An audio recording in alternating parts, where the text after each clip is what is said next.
Hablar de la música en el Valle de Teotihuacán implica remontarnos en la historia.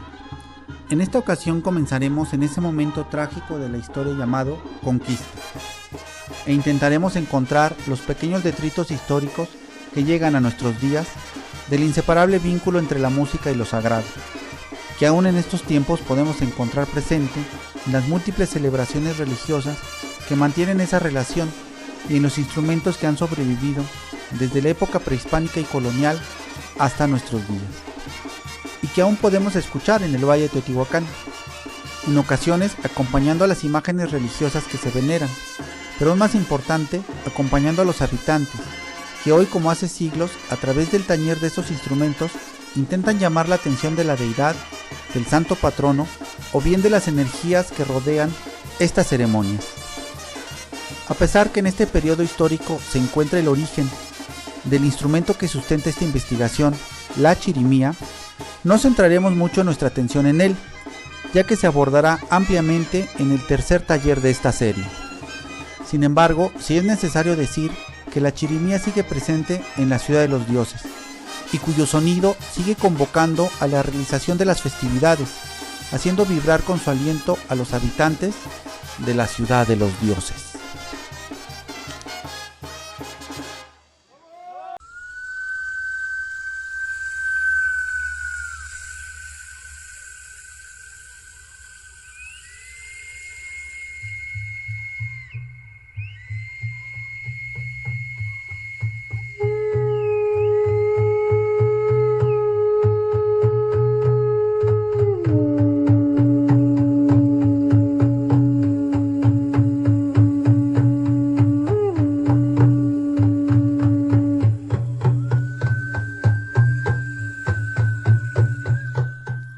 Breve semblanza de la época colonial.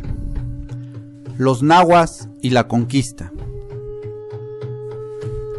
La época colonial es una etapa histórica que su narrativa está condicionada por las posturas que guardan el intérprete o narrador de la misma. En el caso del Valle de Teotihuacán, intentaremos entenderlo como parte de una realidad que se vivió en la Cuenca de México, después de que sucedieron los acontecimientos de la conquista de México Tenochtitlan. Visto desde la época actual, podemos entenderla como que la población indígena se agrupó en lo que Aguirre Beltrán llamó zonas de refugio, lugares aislados geográficamente con tierras poco productivas e insuficientes servicios. Se argumentaba que esto fue causado por la presión de la sociedad dominante mestiza y por el deseo de los indios de no mezclarse con el mundo moderno. Más aún, los esfuerzos gubernamentales para lograr su integración al progreso habían sido vanos. A esto todavía podemos agregar la historia oficial que nos narra: los indios habitaban un país que ahora llamamos México, donde crearon grandes civilizaciones, cuyo desarrollo fue interrumpido por la conquista española, que trajo explotación, epidemias, imposición religiosa y una serie de productos y tecnologías que cambiaron el paisaje. Pero sobre todo, llegaron otros seres humanos de cuya mezcla con los indios nació el mestizo, que aumentó rápidamente y fue el grupo triunfante tras la independencia. En él se encarnaron las virtudes del indio y del español. Finalmente, a pesar que los gobiernos nacionales implantaron la igualdad, los indios no quisieron acercarse al progreso porque estaban anclados a costumbres pasadas que son el lastre que impide su avance.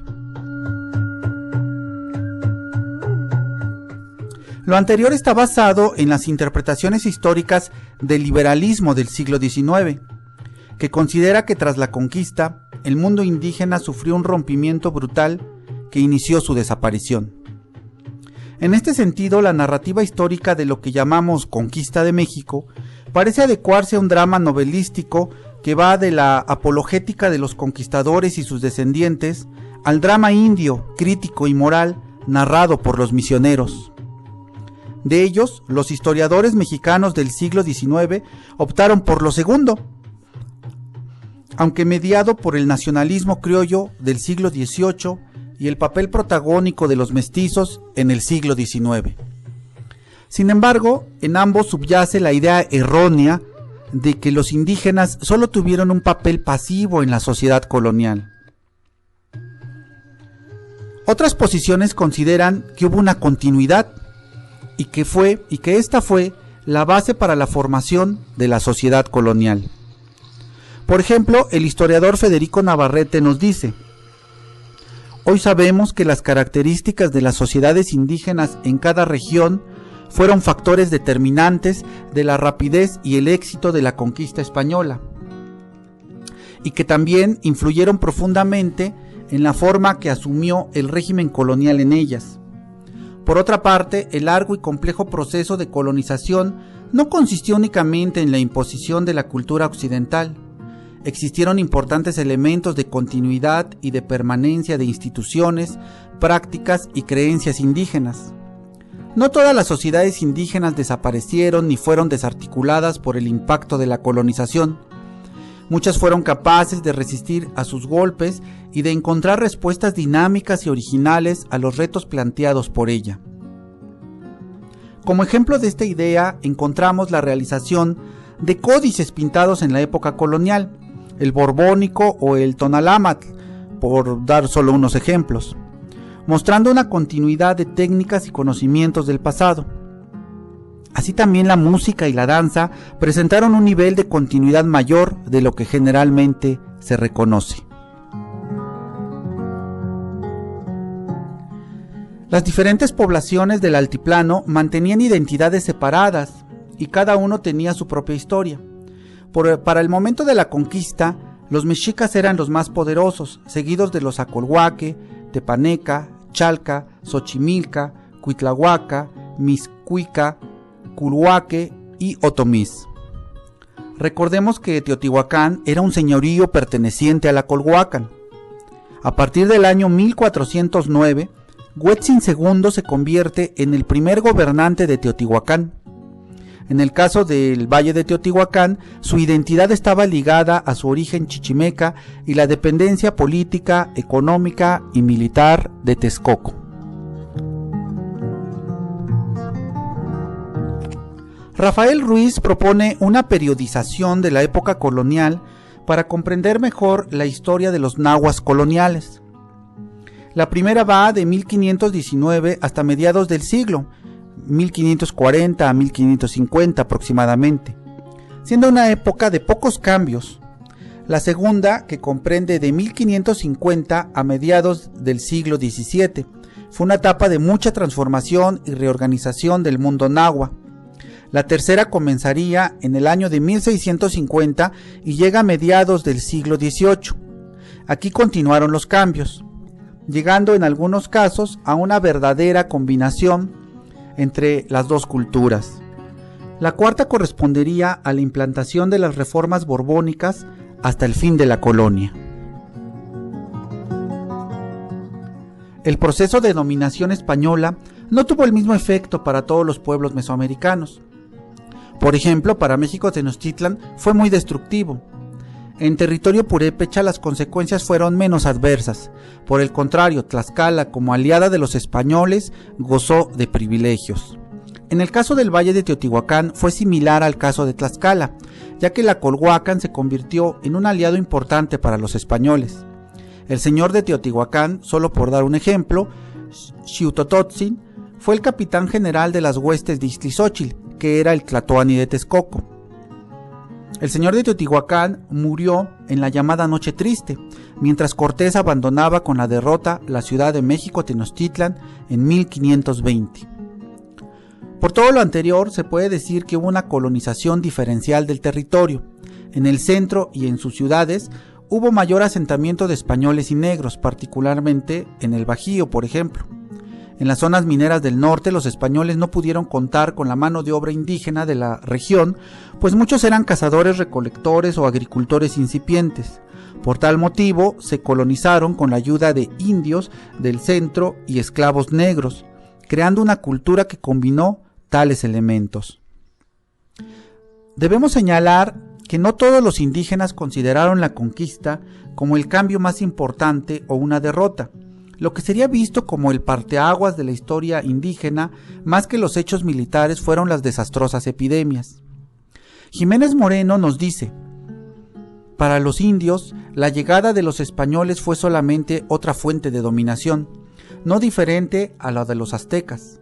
La conquista no fue considerada tan importante para los indios como pensamos debió haber sido. Siguiendo la misma idea, Gruzinski escribe: si bien la conquista española instauraba un corte innegable, no era excluyente de rupturas más antiguas, igualmente brutales y percibidas tal vez como igual de decisivas, pues los indios no dejaron de introducir en la relación de su pasado secuencias del todo ajenas al esquema diacrónico y binario postulado por los españoles. Otra interpretación del triunfo de los españoles considera que fue más bien una revuelta de los pueblos subyugados por los mexica. Los soldados de Cortés solo encendieron la chispa que probablemente acabaría, sin ayuda externa, con la supremacía de los mexicas. Lo que llamamos conquista puede considerarse como una rebelión de los Altepetl, contrarios a Tenochtitlán, aunque dirigida por los españoles. Esto se dio así por el constante estado de guerra que existía en Mesoamérica durante el posclásico. Los conflictos entre las distintas ciudades-estado provocaron que muchos pueblos se aliaran con los españoles para liberarse del sometimiento de la Triple Alianza. Aunque las crónicas no tratan con suficiente justicia a los aliados indígenas y servidores negros que cooperaron en las batallas donde triunfaron los españoles. Los Altepetl, aliados de los españoles, no se sintieron conquistados, sino vencedores de los mexica, sus enemigos. Posteriormente a estos pueblos les serían concedidos fueros y privilegios. Tal vez a los ojos de los náhuatl, los soldados españoles de Cortés y los funcionarios de la corona actuaron como si hubieran sido conquistadores nativos. Por ejemplo, la destrucción de la parte elevada de los templos indígenas por los frailes era también la manera como se simbolizaba en códices la conquista de un lugar. De igual modo, el pedir tributo en especie o trabajo, así como el laborar para un noble.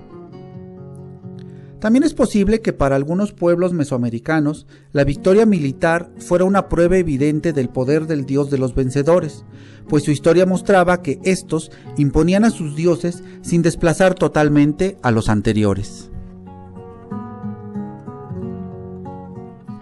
Navarrete considera que más que las armas, la clave de la conquista fueron las relaciones interétnicas que existían en el centro de México. Como los diferentes pueblos nahuas de la región se consideraban a sí mismos extranjeros que habían venido de lejos a conquistar sus tierras, vieron a los españoles como un nuevo grupo de extranjeros conquistadores y agresivos parecidos a ellos.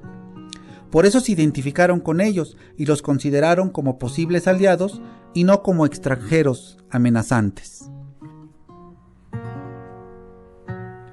Continuidad de la nobleza indígena y la evangelización.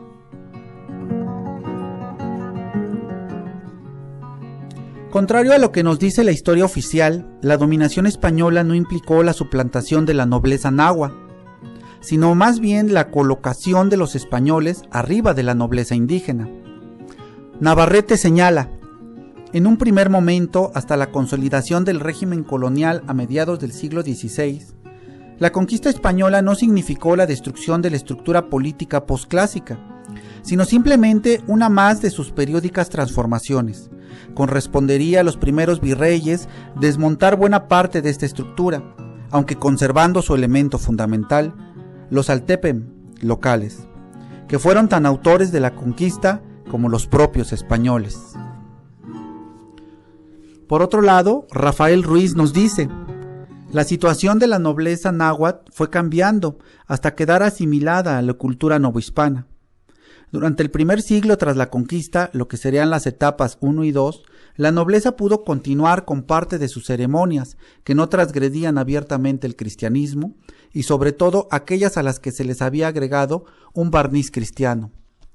Para la etapa 3 y sobre todo la 4 ya estaba muy disminuida.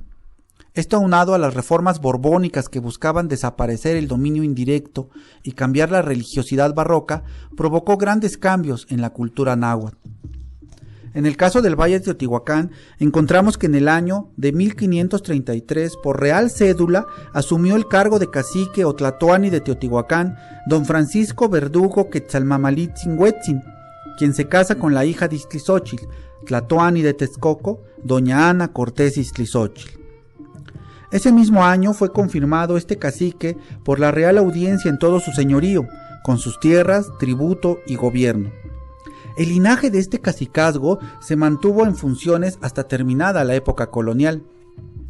Aunque, como lo menciona Guido Munch, los atributos del cacicazgo fueron disminuyendo con el paso del dominio colonial, pero a pesar de ello, esta institución mantuvo un poder económico importante hasta el año de 1820, donde don Miguel Mateo de Alba y Cortés Iztlizóchitl explotaba y administraba sus propiedades junto con su inmediato sucesor, ya admitido por la Real Audiencia, su hijo don José Manuel de Alba y Cortés, quien sería el último cacique del Valle de Teotihuacán, ya que esta institución desaparecería al iniciar la etapa del México independiente.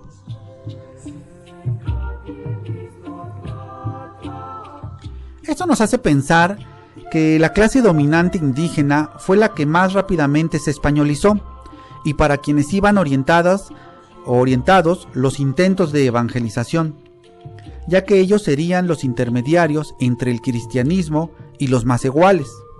A este respecto, Rafael Ruiz nos dice: la razón para mantener a este grupo como dirigente, aunque con atribuciones acotadas, era disponer de autoridades que mediaran entre la gran masa indígena y las autoridades españolas, el llamado dominio indirecto. Es decir, como los españoles no podían administrar directamente a los indios por su desconocimiento del idioma y del medio social, los gobernaron indirectamente, a través de la nobleza, conservando para ese cometido a caciques y principales como autoridades subordinadas a las españolas. Naturalmente hubieron de mantener y respetar en alguna medida la situación social que tenían antes de la conquista y que era la base de la autoridad que ejercían los nobles indígenas. Si bien los indígenas en los pueblos estaban bajo la supervisión del párroco, en gran medida el poder lo ejercía el cacique. Estas características derivaron en la implementación de una cristianización superficial, ya que se permitió que la población indígena conservara muchas formas de vida prehispánicas, sobre todo en la música, el canto y el baile. Un ejemplo de lo anterior lo podemos encontrar en las crónicas de bodas de los nobles indígenas. Por ejemplo, Motoliní hace referencia a la boda de don Hernando, hermano del cacique de Texcoco, en el año de 1526. Aunque la boda se llevó a cabo según el rito cristiano, el cronista señala que tras la ceremonia se hizo un gran netotilixtli, o baile. Para tal ocasión se juntaron muchos nobles que también bailaron. Otro ejemplo lo da Juan Bautista, que a continuación narramos. Domingo 4 de junio del año de 1564. En ese entonces se casó el gobernador don Luis de Santa María. Con la que se casó se llamaba doña Magdalena Chichimecacíhuatl. Al traer a la señora Siguapili, le tocaron música de viento en el templo y en el camino, y al llegar al palacio los cantores allí le cantaron, y una vez que entró luego empezaron a danzar. Primero se interpretó el Chichimecayotl, lo relativo a los chichimecas, y luego empezó el Atequiliscuicatl, canto de esparcir agua, y el señor Tlatoani en persona danzó, y en ese entonces se pintó su tambor huehue, se doró. Habían venido los señores Tlatoque y principales Pipiltin de los pueblos, y en los jacales de las afueras del palacio allí estaban colocados los militares antiguos, y en su casa 2 noches danzaron los otomís. Por lo tanto, la aceptación de la fe cristiana no implicó la destrucción total de las antiguas creencias populares. Desaparecer la religión popular prehispánica hubiera sido muy difícil. Jiménez Moreno nos dice que durante las primeras décadas, que corresponderían a la primera etapa, los indígenas mantenían rituales paganos y todavía en 1540 no se había aceptado el cristianismo. Para 1570 o 1580, la segunda etapa, ya estaban más interesados en el cristianismo y fundaron sus propias cofradías. Como lo mencionamos anteriormente, la evangelización intensiva se dirigió a las élites indígenas y sus hijos.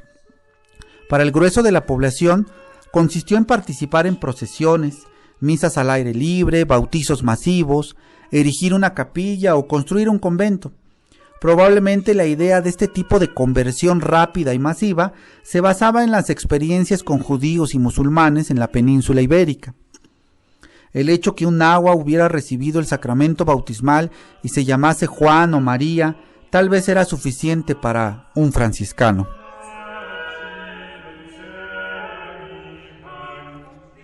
No obstante, para el indígena macehual, la llegada del cristianismo pudo haber representado solo un dios más que se integraba o se intercambiaba por su deidad tutelar prehispánica. Un elemento que fue utilizado por los frailes en su labor evangelizadora fue el teatro, sobre todo por los franciscanos, quienes tenían la tutela principal en el Valle de Teotihuacán. Este tuvo sus antecedentes en los dramas litúrgicos medievales. Los franciscanos observaron que los indígenas celebraban a sus dioses cantando y bailando, lo que fue aprovechado para las escenificaciones cristianas. Parte fundamental de estas representaciones eran además el canto y la danza, las flores y otros elementos de la naturaleza como árboles, plantas, animales vivos. Estas escenificaciones se llevaban a cabo en los centros con gran población indígena, los antiguos México, Tlatelolco, Texcoco, entre otros. Y es precisamente en este teatro misionero donde encontramos el origen de los diálogos de las conocidas como danzas de moros y cristianos, danzas que al día de hoy tienen presencia en el Valle de Teotihuacán, como sería el caso de la danza de los alchileos y la danza de los santiagos. Como lo señala Johanna Broda, la religión prehispánica dejó de ser el culto estatal para convertirse en cultos campesinos locales. Los ritos indígenas se continuaron practicando de dos formas, ya sea al margen del catolicismo o de manera sincrética en rituales públicos. A este respecto encontramos crónicas que respaldan esta idea, como lo narra Fray Diego Durán.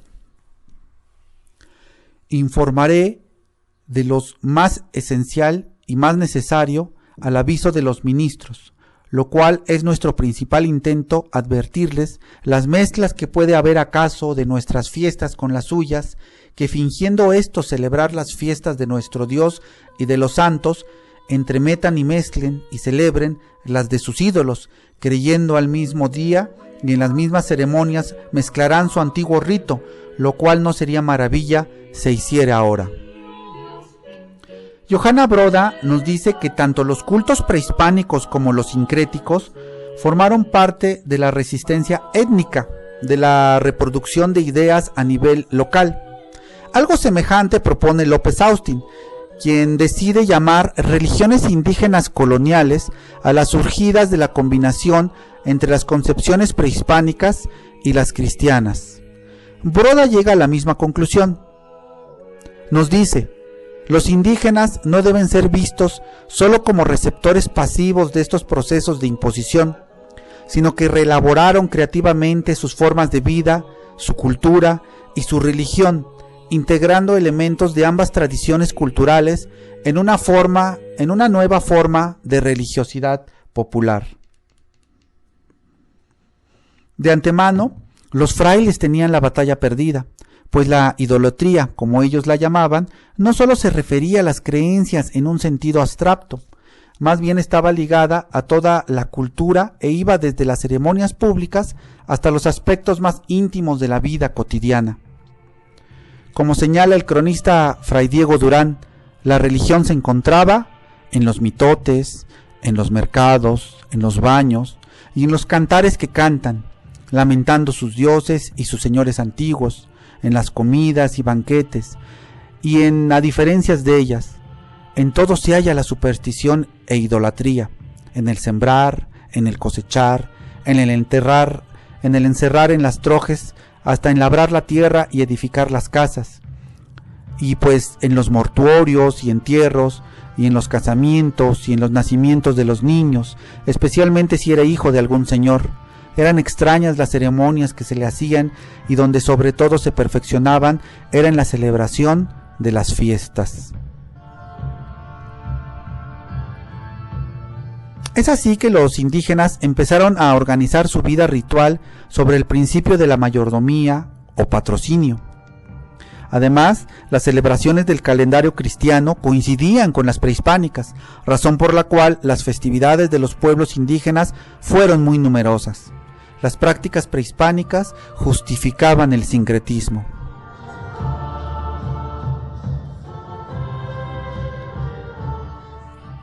La organización de las festividades estaba basada en lo que los antropólogos llaman sistema de cargos. Un investigador de este tema, Pedro Carrasco, propone que el sistema de cargos es de origen colonial, aunque no descarta que ciertos elementos prehispánicos ayudaran a su desarrollo, pues en la sociedad mexica, gobernantes, sacerdotes, guerreros y comerciantes mantenían un tipo de patrocinio o patronazgo individual. Este tipo de patronazgo era exclusivo de las ciudades nahuas del posclásico, que habían alcanzado un alto grado de estratificación social.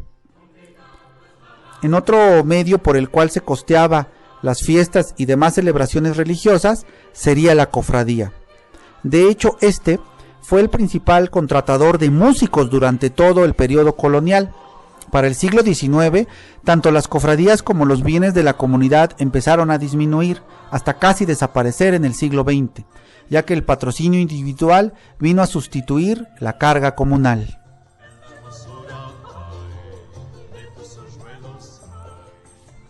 Adopción e imposición de instrumentos y música europea.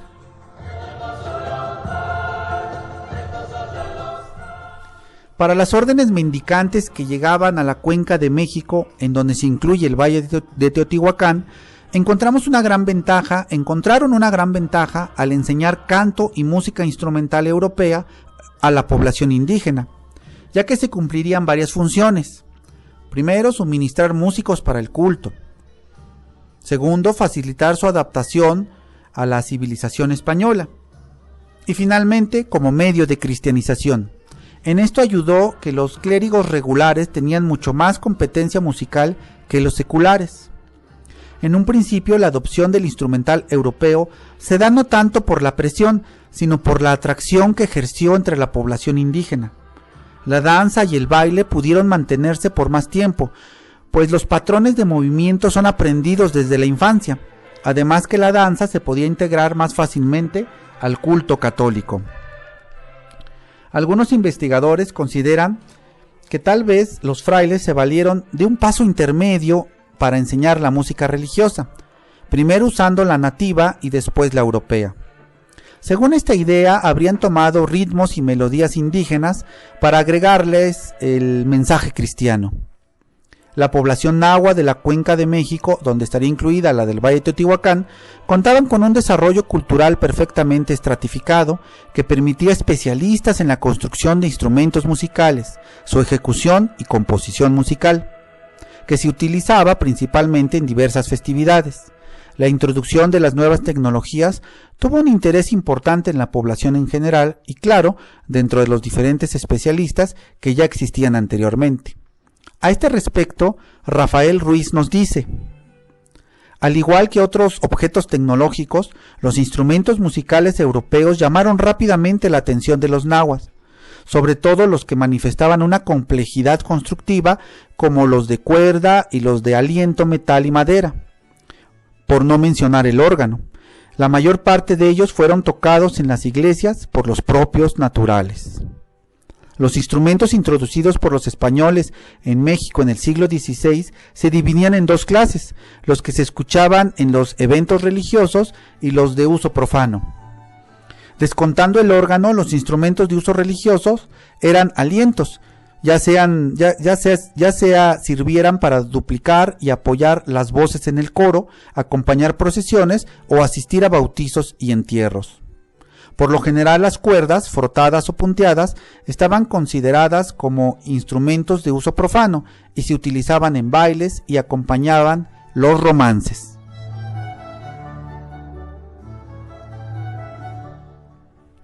Claro que la frontera entre instrumentos profanos y los que se utilizaban en el templo era traspasada constantemente. Mendieta nos señala los instrumentos que eran utilizados en el templo.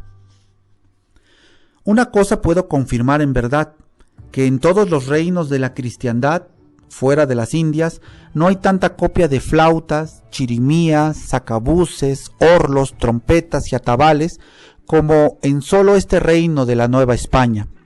Órganos también los tienen todas casi las iglesias, donde hay religiosos, y aunque los indios, por no tener caudal para tanto, no toman el cargo de hacerlos, sino maestros españoles, los indios son los que labran los que es menester para ellos, y los mismos indios los tañen en nuestros conventos. Respecto de aquellos usados en la música profana, nos dice: los demás instrumentos que sirven para solaz y regocijo de las personas seglares, los indios hacen todos y los tañen. Rabeles, guitarras, discantes, vihuelas, arpas y monocordios, y con todo esto se concluye que no hay cosa que no hagan. Había pueblos que fabricaban sus propios instrumentos, como sería el caso de Cirándaro en Michoacán. En las relaciones geográficas se describe: tiene esta cabecera y algunos sujetos, pueblos vecinos, sus iglesias formadas y bien adornadas y servidas de cantores y ministriles, trompetas, chirimías y flautas, lo cual los naturales hacen sin cosa ninguna, sino su curiosidad y condición natural, que es hacer lo que hacen otros pueblos. Para mediados del siglo XVII era más que evidente la adopción del instrumental europeo. De ellos los alientos fueron muy preferidos. Por ejemplo, el fraile irlandés Tomás Gage y sus compañeros dominicos describe que fueron recibidos en Veracruz por un grupo de indios con trompetas y flautas, y de igual manera a su despedida. El capuchino Francisco de Ajofrín, quien estuvo en la Nueva España entre los años de 1763 a 1766, escribió cuando llegó a Cuyomealco, Oaxaca: una legua antes del pueblo están esperando 4, 6 o más indios con sus clarines, teponaztlis o tambores, y luego que descubren al alcalde mayor con su comitiva, empiezan a tocar sus clarines, saludando con repetidas tocatas. Más adelante, como media legua, hay otros tantos indios con chirimías, bajones y otros instrumentos que forman de palo hueco, y hacen lo mismo, saludando a su alcalde mayor. Van estos coros de música delante por el camino, alternando sus conciertos hasta que llegar cerca del pueblo, donde ya están esperando el gobernador de los indios, alcalde y talatoles. La forma más común para adquirir los instrumentos para las capillas indias debió ser el tributo. Por ejemplo, en agosto de 1550, los miembros del cabildo de la ciudad de Tlaxcala decidieron hacer la fiesta a la Virgen de Santa María de la Asunción. Para tal fin se compraron instrumentos de viento, chirimías y flautas. El dinero para las fiestas, incluido el costo de los instrumentos, fue tomado del tributo.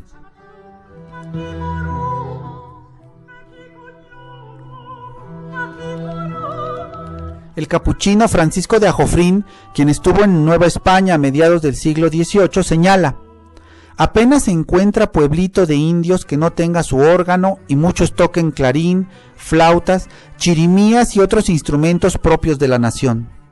Los indios que viven en pueblitos retirados de su cabecera traen a ella los santos e imágenes de Jesucristo y de su madre en procesión para que se les diga una misa, y acabada se vuelven también en procesión. Algunas veces llevan su música de violines, violones, flautas, bajones, chirimías, etc., y a los menos clarines y tambores. En este punto creemos importante hacer un pequeño paréntesis para hacer hincapié en el instrumento que origina esta investigación y que en la actualidad podemos encontrar aún en ejecución en el Valle de Teotihuacán. Nos referimos a la chirimía, que, como vimos en las citas anteriores, está presente desde el principio de la llegada de los conquistadores hasta la actualidad. la participación en templos y parroquias y danzas indígenas en la época colonial.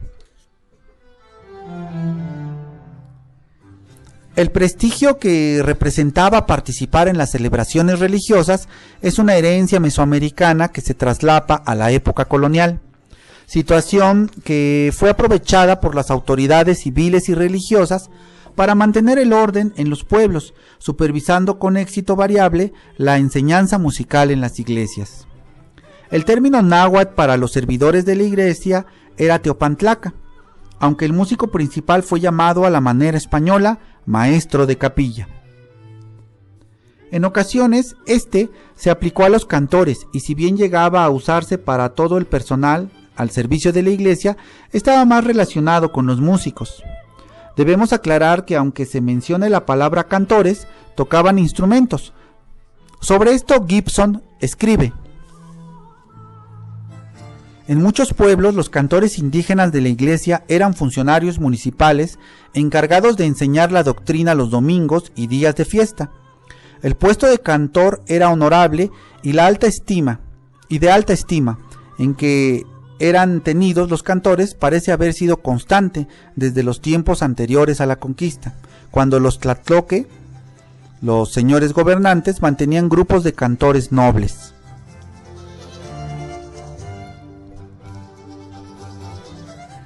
Durante los primeros años, estos puestos, al igual que los cargos de gobierno, recayeron en las noblezas locales. Incluso algunos alcaldes indígenas habían sido directores de coro u organistas. Sabemos que por los anales de Tecamachalco, Puebla, que fueron escritos por indios nobles especialistas en el canto, y los instrumentos que tocaban eran flautas, tal vez chirimías y trompetas.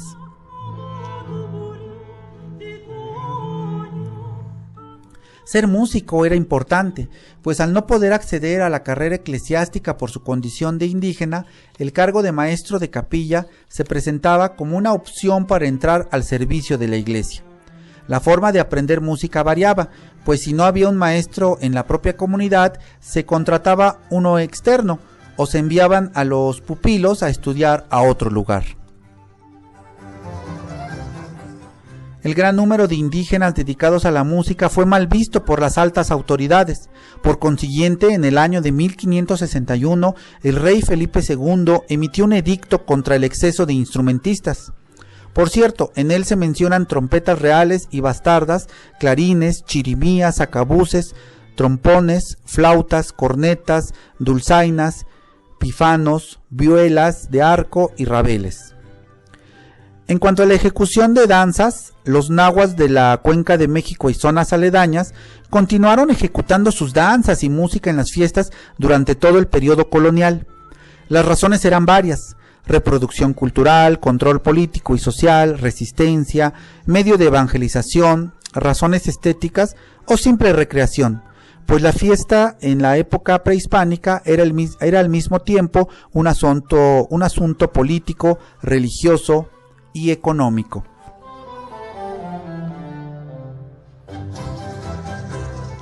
Las grandes festividades representaban una ruptura con la monotonía de la vida diaria, ya que combatir el aburrimiento era importante en poblaciones azotadas por el hambre, las epidemias y en general un sentido de fatalidad. También operaba como una forma de preservación del orden social. A este respecto, Antonio Rubial señala: con la fiesta se aseguraba la permanencia de las masas urbanas dentro de un orden jerárquico considerado como sagrado.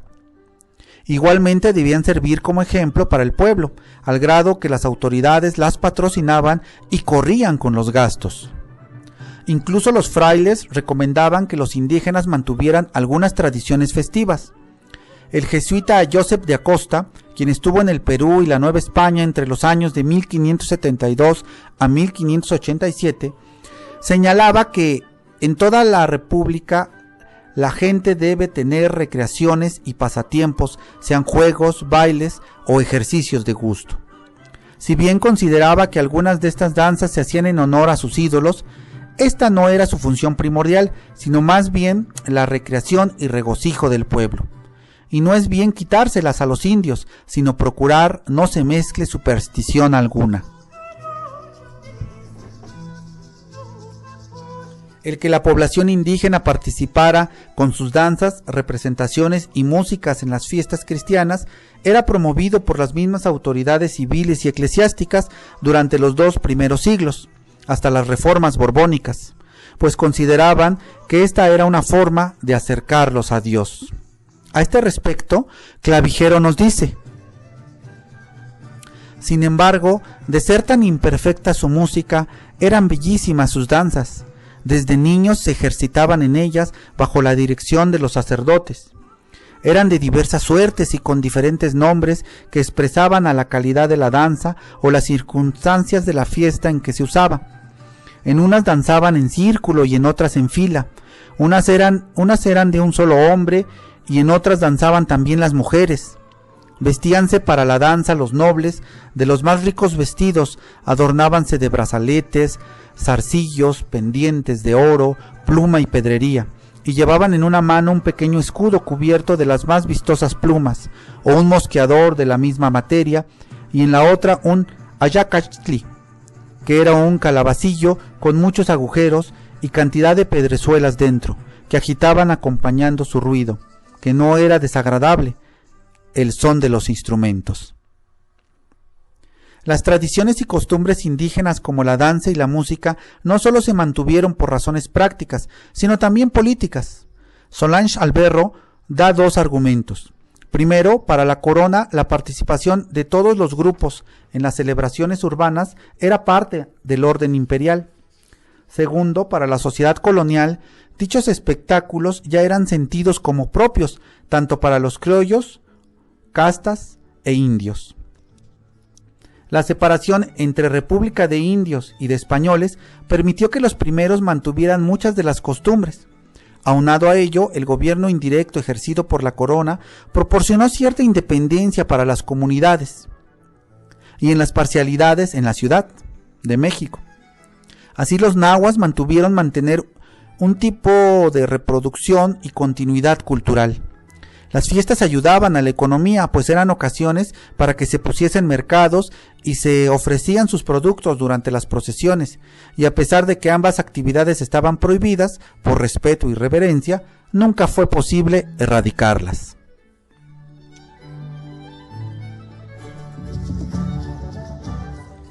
Otra forma ha sido ver las danzas nahuas como procesos de resistencia cultural.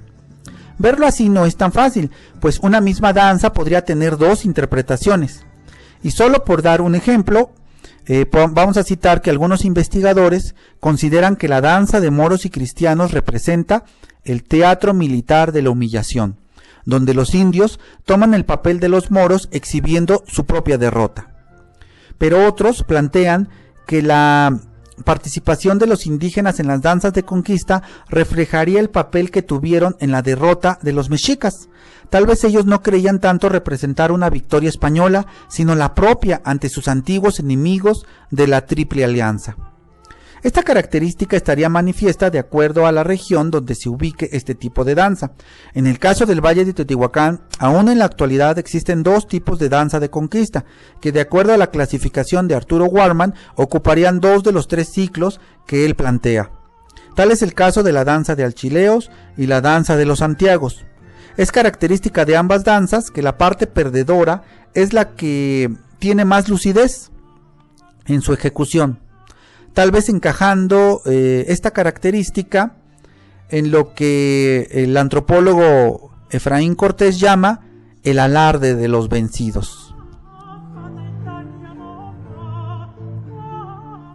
Quien ha estudiado las danzas indígenas coloniales como formas de resistencia a partir de la teoría de James Scott es Max Harris, en su libro Moors and Christians, Festivals of Reconquest in Mexico and Spain.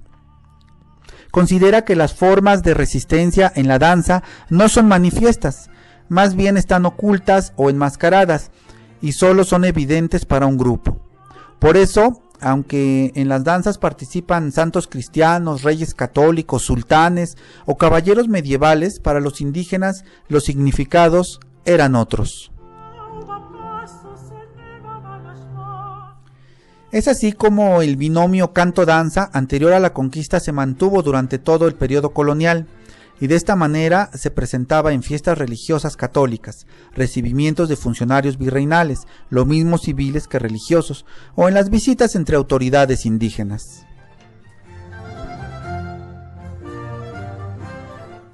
Mestizaje musical.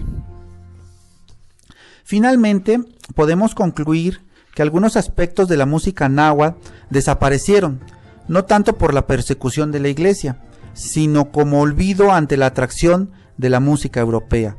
Esta atracción se manifestó tanto en la adopción de instrumentos, así como en las formas y estilos musicales del Renacimiento y el Barroco. Adoptaron las cuerdas, creando una música delicada y refinada que conservó un estilo vocal propio. Lo mismo hicieron con los instrumentos de aliento españoles, aunque manteniendo sus estilos de ejecución. Esto no pasó con las percusiones y alientos de los campesinos españoles, ya que en los instrumentos indígenas, tambores, sonajas, raspadores, flautas, continuaron ejecutándose.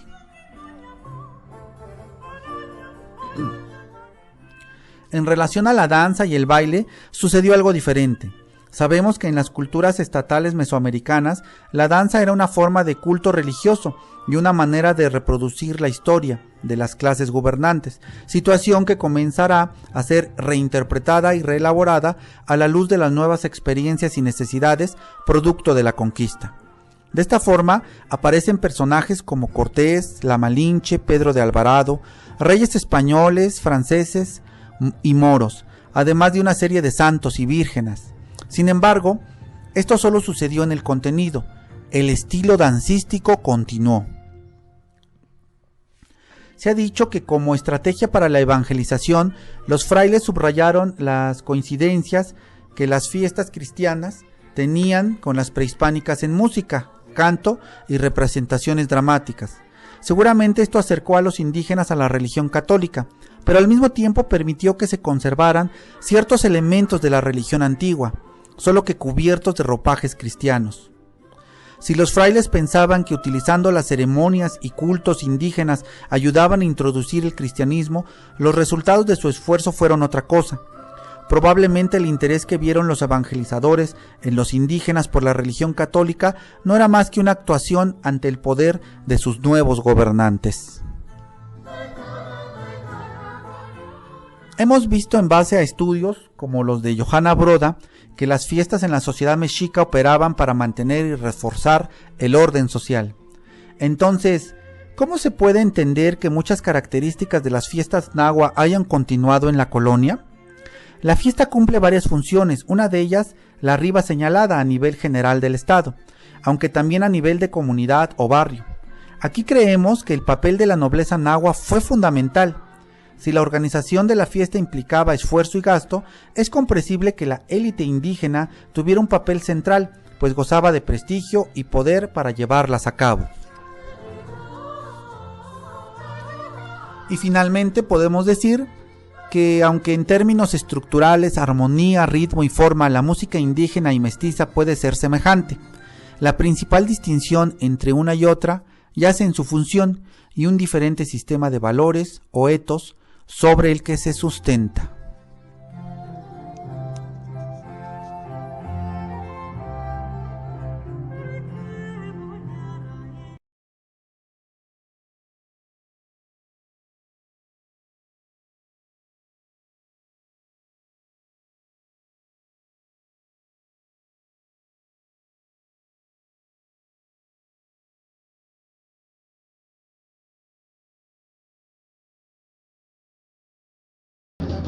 Ok, bueno, pues mi nombre es Gustavo Cienfuegos Trujillo, soy mayordomo de aquí de la parroquia de San Juan Bautista.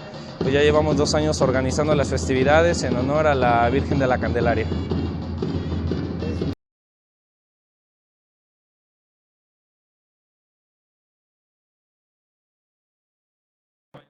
Bueno, pues la mayordomía se encarga de lo que es la recolecta de las cooperaciones de las casas, de las familias.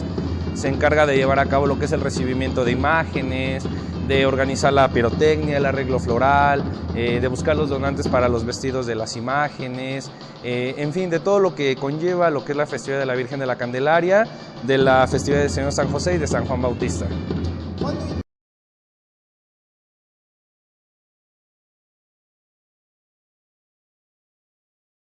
Bueno, pues aquí nosotros hacemos la junta de cambio de mayordomía en agosto y ya sea a principios, mediados de agosto se lleva a cabo el cambio de mayordomía. A partir de ese momento pues ya se sale a la recolecta, se hace todo lo que es el trámite de los recibos, de los pegotes, de los pósters, de todo para llevar a cabo la recolecta de la cooperación.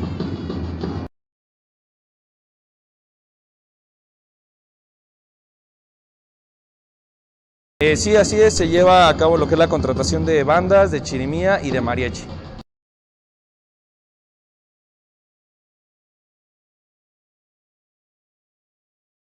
Pues la banda participa en todo lo que son bueno, aquí en este caso en Purificación ya no es novenario, es tresenario debido a la magnitud del pueblo, se dividió en 13 sectores, entonces son 13 días de preparación de fiesta y es en donde se utiliza lo que es la banda.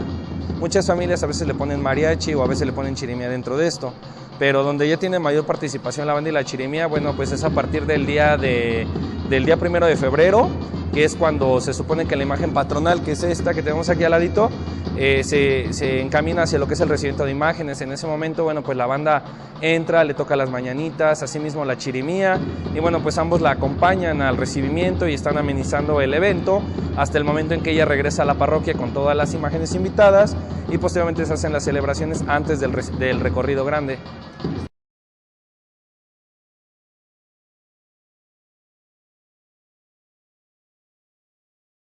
Pues es un sentimiento muy bonito, ya que, bueno, independientemente de lo que yo sienta, bueno, son nuestras tradiciones. Es algo que tenemos que rescatar, que tenemos que difundir y engrandecer. Aparte digo, bueno, pues como mexicano creo que nos debemos de sentir orgullosos de nuestras raíces, de nuestras fiestas y de todo lo que tenemos aquí, de todo lo que nos identifica y nos caracteriza como teotihuacanos y como mexicanos.